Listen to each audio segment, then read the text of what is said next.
fourth graders. Welcome to Book a Day. Have you read this book before? Cloudy with a Chance of Meatballs? Maybe you've seen the movie. This actually was a book before it was a movie. Let's look at our vocabulary word. Today's vocabulary word is downpour. Repeat, downpour.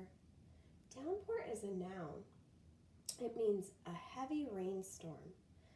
Big burst of rain that soaks you to the skin. Let's see how it connects to our story today. Cloudy with a chance of meatballs. Already, I can ask myself, wait a minute, is this story fiction or nonfiction? What do you think? Yes, this story's fiction, but it is quite fun to think about. We were all sitting around the big kitchen table. It was Saturday morning, pancake morning. Mom was squeezing oranges for juice. Henry and I were betting on how many pancakes we each could eat, and Grandpa was doing the flipping. Seconds later, something flew through the air headed toward the kitchen ceiling and landed right on Henry. After we realized that the flying object was only a pancake, we all laughed, even Grandpa. Breakfast continued quite uneventfully. All the other pancakes landed in the pan, and all of them were eaten, even the one that landed on Henry. That night, touched off by the pancake incident at breakfast, Grandpa told us the best tall tale bedtime story he'd ever told. Across an ocean and over lots of huge bumpy mountains, across 3 hot deserts and 1 smaller ocean, there lay the tiny town of Chew and Swallow. That's quite the creative town name. In most ways, it was very much like any other tiny town. It had a main street lined with stores, houses with trees and gardens around them, a schoolhouse, about 300 people, and some assorted cats and dogs. But there were no food stores in the town of Chew and Swallow. They didn't need any. The sky supplied all the food they could possibly want. The only thing that was really different about Chew and Swallow was its weather. It came 3 times a day, at breakfast, lunch, and dinner. Everything that everyone ate came from the sky. Wait a minute. If it could rain any type of food that you like, what would you like it to rain down right now outside? What would you hope for? Write your answer below. Whatever the weather served, that was what they ate. But it never rained. It never snowed. And it never blew just wind. It rained things like soup and juice. It snowed mashed potatoes and green peas. And sometimes the wind blew in storms of hamburgers. Ha! Look at that hamburger storm.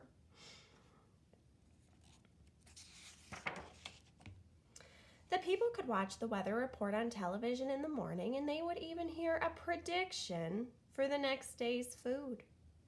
When the townspeople went outside, they carried their plates, cups, glasses, forks, spoons, knives, and napkins with them. That way, they would always be prepared for any kind of weather. If there were leftovers, and there usually were, the people took them home and put them in the refrigerators in case they got hungry in between meals. The menu varied. By the time they woke up in the morning, breakfast was coming down. After a brief shower of orange juice, low clouds of sunny side-up eggs moved in, followed by pieces of toast. Butter and jelly sprinkled down for the toast, and most of the time it rained milk afterwards.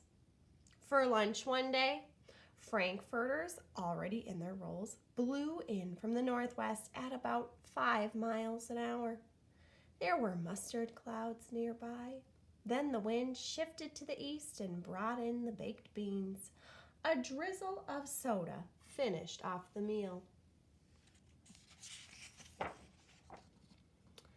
Life for the townspeople was delicious until the weather took a turn for the worse.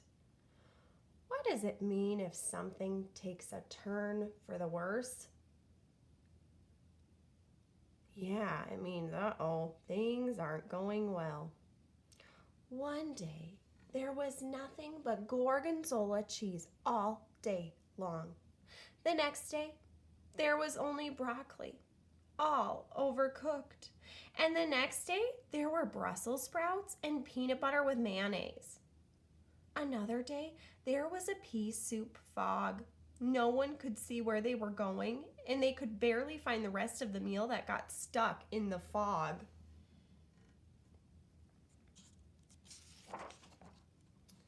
The food was getting larger and larger, and so were the portions. The people were getting frightened. Violent storms blew up frequently. Awful things were happening. One Tuesday, there was a hurricane of bread and rolls all day long and into the night. There were soft rolls and hard rolls, some with seeds and some without. There was white bread and rye and whole wheat toast. Most of it was larger than they had ever seen bread and rolls before. It was a terrible day. Everyone had to stay indoors. Roofs were damaged, and the sanitation department was beside itself. The mess took the workers 4 days to clean up, and the sea was full of floating rolls. To help out, the people piled up as much bread as they could in their backyards.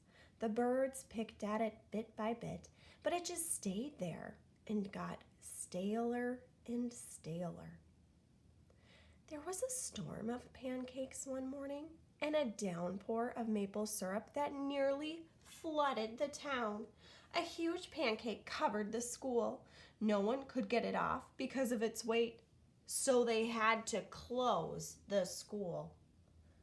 Can you picture a gigantic pancake on top of Edgerton? That would have to be one big pancake.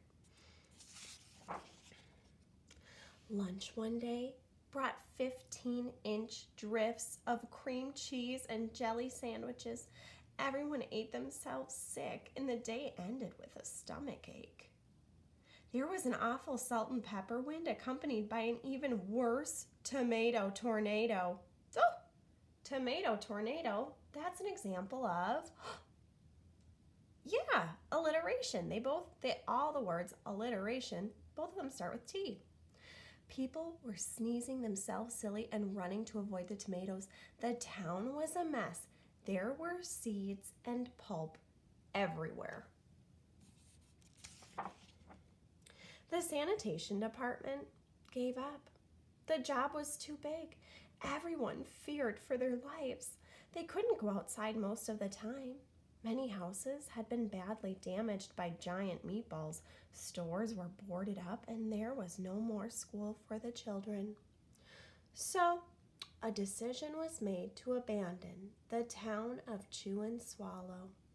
It was a matter of survival. The people glued together the giant pieces of stale bread, sandwich style with peanut butter, took the absolute necessities with them, and set sail on their rafts for a new land. Wait a minute, do you think a big piece of bread would float? I don't know about that. After being afloat for a week, they finally reached a small coastal town which welcomed them. The bread had held up surprisingly well enough for them to build temporary houses for themselves out of it. The children began school again, and the adults all tried to find places for themselves in the new land. The biggest change they had to make was getting used to buying food at a supermarket. They found it odd that the food was kept on shelves. Packaged in boxes, cans, and bottles, meat that had to be cooked was kept in large refrigerators. Nothing came down from the sky except rain and snow. The clouds above their heads were not made of fried eggs. No one ever got hit by a hamburger again. And nobody dared to go back to Chew and Swallow to find out what had happened to it. They were too afraid. Henry and I were awake until the very end of Grandpa's story. I remember his goodnight kiss. The next morning, we woke up to see snow falling outside our window. We ran downstairs for breakfast and ate it a little faster than usual so we could go sledding with Grandpa. It's funny, but even as we were sliding down the hill, we thought we saw a giant pat of butter at the top, and we could almost smell the mashed potatoes. The end. Oh! I love that book. That grandfather had such a good imagination. Let's go back to our vocabulary word, downpour, a heavy rainstorm. Use the word downpour to connect or tell about something in our book today. If I had to use it, I would say, there was a downpour of, wait, let me find it. There was a downpour of soup and juice. Ugh! That sounds sticky. Fourth graders, thanks for joining me for Book a Day. See you soon.